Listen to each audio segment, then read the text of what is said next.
नमस्कार, आप देख रहे हैं एनबी न्यूज 24x7 नीलम बोध के साथ। साथियों, आज मैं बात करूंगी एक ऐसे मुद्दे को लेकर जो मुद्दा पिछले 2 दिनों से सोशल मीडिया पर काफी गरमाया हुआ है। जी हां, मैं बात कर रही हूं उत्तर प्रदेश के कानपुर में घटित एक ऐसी घटना को लेकर जिसने की मानवता को फिर से एक बार शर्मसार कर दिया है और मनुष्य जाति पर बहुत सारे सवाल खड़े कर दिए हैं। क्या आज मनुष्य इतना बदतर से भी बदतर हो गया है कि उसने अपना मानसिक संतुलन खो दिया है? जी हाँ साथियों, जिस तरह से कानपुर की घटना को अंजाम दिया गया, अगर आप उस घटनाक्रम के बारे में सुनेंगे तो आपको भी कहीं ना कहीं उस घटनाक्रम को सुनते हुए या उस वीडियो को देखते हुए हंसी भी आएगी और हंसी आने के साथ साथ में कहीं ना कहीं आप ये भी आकलन लगा पाएंगे कि इस देश में अपने आप को तथाकथित सर्वश्रेष्ठ जाति का घोषित करने वाले ब्राह्मण जाति के लोग इस तरह की घटनाओं को अंजाम देने का काम कर रहे हैं। साथियों, जिस तरह से इस भारत देश में गाय को गाय माता की संज्ञा दी जाती है, जिस भारत देश में गाय की हत्या होने पर एक मनुष्य की हत्या कर दी जाती है,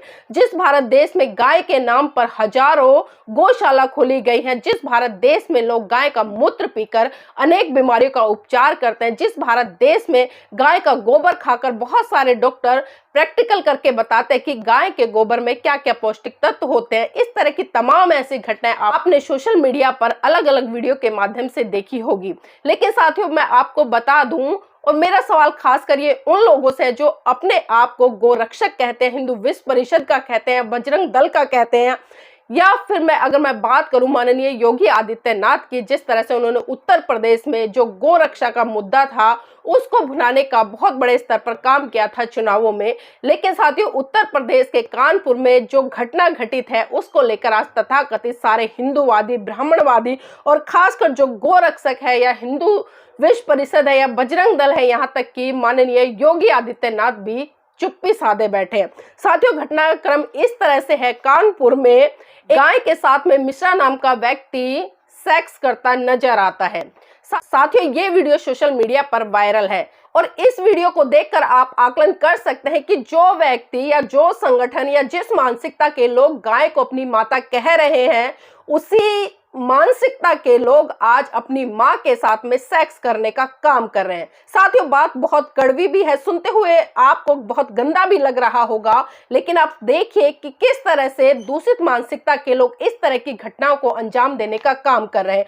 और साथ ही ये पहली घटना नहीं है। जो ब्रजेश मिश्रा नाम का व्यक्ति है उसने अन्य कई जानवरों के साथ में भी इस तरह की घटनाओं को अंजाम देने का काम किया है। और साथ ही जब ये मामला तूल पकड़ा तो इस मामले के तहत पुलिस में इसके खिलाफ एफआईआर दर्ज भी हुई और धारा 377 के तहत इस पर मुकदमा दर्ज हुआ। और साथियों, इस तरह की घटना पहली बार नहीं घट रही, इससे भी पहले कई घटनाएं घट चुकी हैं। और अभी पिछले दिनों जिस तरह से भोपाल का भी एक प्रकरण आया था, वहां पर भी तथाकथित ब्राह्मण समाज का व्यक्ति एक पशु के साथ में इस तरह का जघन्य अपराध करने का काम कर रहा था। अब मैं पूछना चाहती हूँ उन लोगों से जो लगातार हिंदुत्व की बात करते हैं या भारत को हिंदू राष्ट्र बनाने की बात करते हैं या इस देश में ब्राह्मणवादी व्यवस्था को स्थापित करने की बात करते हैं, सीधा सीधा सवाल मेरा उन लोगों से जो अपने आप को गोरक्षक कहते हैं, मेरा सीधा सीधा सवाल उनसे है जो अपने आप को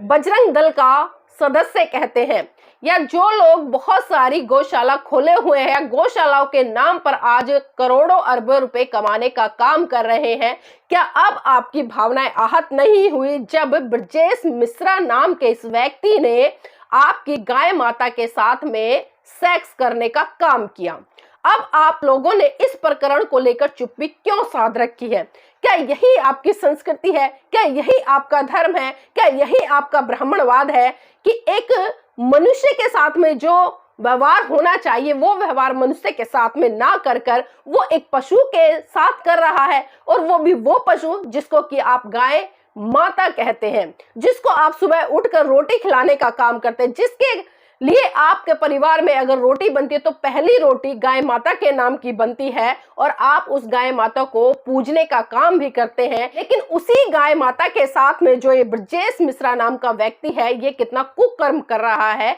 एक बार इस पर तो आवाज उठाइए। आप बिल्कुल आवाज नहीं उठाएंगे, क्योंकि आपकी मानसिकता का पता इसी बात से चल सकता है कि आपकी छोटी छोटी बातों को लेकर तो भावनाएं आहत हो जाती है जब आपको अपना वर्चस्व दिखाई देता है, या बेफालतू के दंगे आप लोगों को कराने होते हैं, या राजनीति आप लोगों को चमकानी होती है। और क्योंकि जिस तरह से आप सबने देखा होगा कि जब पठान मूवी रिलीज हुई थी तो उसमें मात्र भगवा रंग को लेकर किस तरह से तांडव मचा दिया था हिंदूवादी लोगों ने, ब्राह्मणवादी लोगों ने। और उसके बाद में भी कई ऐसे प्रकरण आए, पीके मूवी की अगर मैं बात करूं, उसको लेकर भी तमाम इस तरह के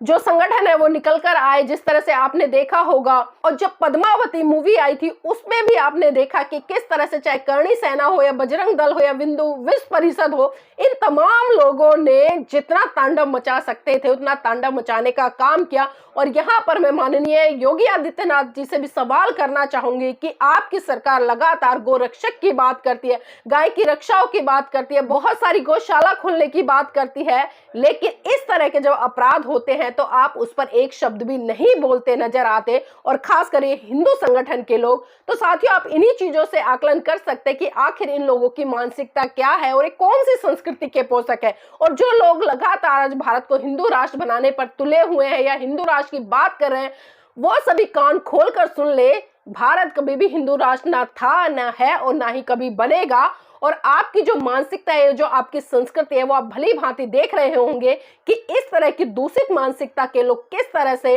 अपनी मां रूपी गाय के साथ में बलात्कार करते नजर आते हैं। और तो सोचिए समझिए साथियों कि ये लोग किस मानसिकता के हैं।